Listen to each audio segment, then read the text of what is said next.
Sixième, le chapitre concernant les statistiques, correction de la feuille numéro 3. Cette feuille numéro 3 va s'intéresser à la lecture de graphiques qu'on appelle des diagrammes en barres, en bâton parfois. Alors, exercice numéro 1, on a demandé à des collégiens à quel âge ils ont eu leur premier téléphone portable. Le diagramme en bâton ou en barre donc représente les réponses obtenues. Nous avons sur l'axe des abscisses l'âge des élèves, en tout cas l'âge, oui, des élèves. Et puis donc nous avons ici le nombre de réponses. Alors, c'est marqué parmi les collégiens interrogés, donc combien ont obtenu leur téléphone portable, leur premier, à 12 ans.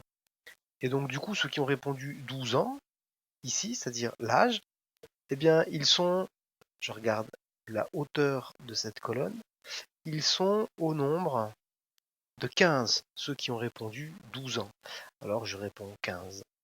Maintenant, à l'autre question, c'est 20 ont eu leur premier téléphone à, et puis il faut qu'on détermine l'âge. Donc 20, c'est ici, effectif, le nombre de réponses.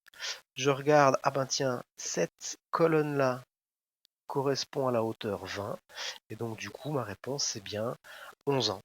Donc ça veut dire que 20 élèves ont eu leur premier téléphone à 11 ans. L'exercice suivant, il suffisait de construire. Alors de construire un diagramme en barre ou en bâton. Fred a lu 5 livres. Et donc du coup 5 livres correspond à une colonne qui monte jusqu'à la graduation numéro 5. Anne a lu 2 livres. Et donc du coup 2 livres, le rectangle qui doit avoir la même base, la même largeur que les différents autres enfants.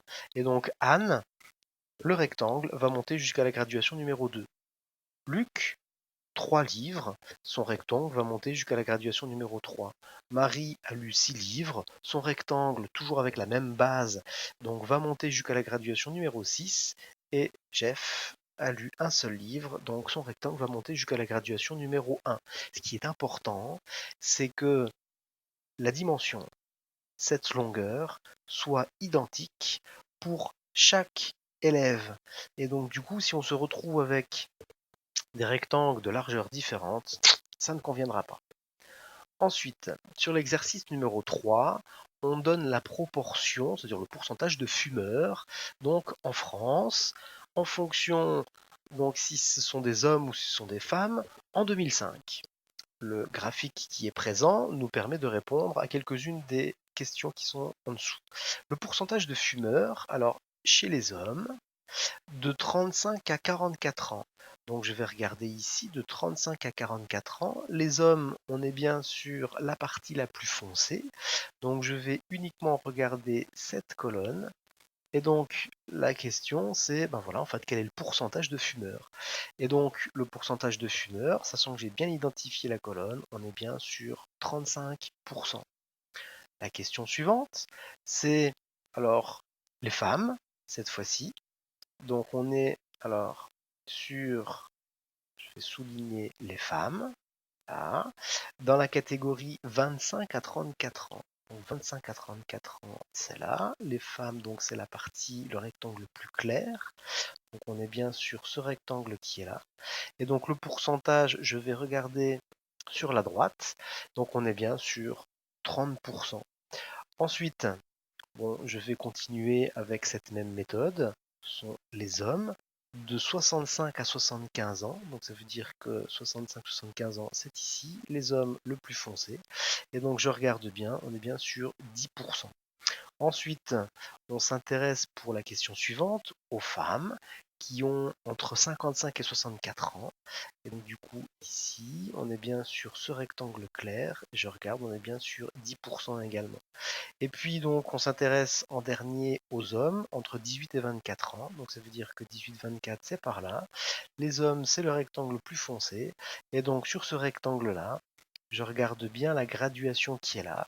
On est sur, alors entre 35 et 40. Ça veut dire que j'ai mis un tout petit peu plus, j'ai mis 38% à peu près. L'exercice numéro 4, c'est alors les températures moyennes à Paris sur les 15 premiers jours du mois de février 2009. Et on a arrondi en fait toutes les données à un demi-degré. Alors, nous sommes ici sur les jours. Donc, on est le 1er, le 2, le 3 septembre. Et puis, nous sommes sur l'autre axe, sur les températures en degrés. Alors, la température moyenne le 2 février. Le 2 février, c'est ici. Et donc, le 2 février, on voit bien que c'est 4 degrés. La température le 9 février, le 9 février, voilà, il suffit de remonter. Le 9 février, je vais regarder, en fait, on est bien sur une température de 5 degrés. Le 5 février, je regarde, le 5, voilà, je monte jusqu'à la valeur. Je suis entre le 8 et le 9, donc on est sur du 8,5. Et puis le 14 février, eh bien le 14 février, ici, je regarde ma graduation et on est bien sur 7 degrés. Voilà. À partir de là, on me dit la température moyenne maximale était de combien de degrés? Alors, de combien de degrés? C'est pas compliqué, c'est là où c'est le plus haut, à cet endroit-là. Je vais regarder quelle était la date.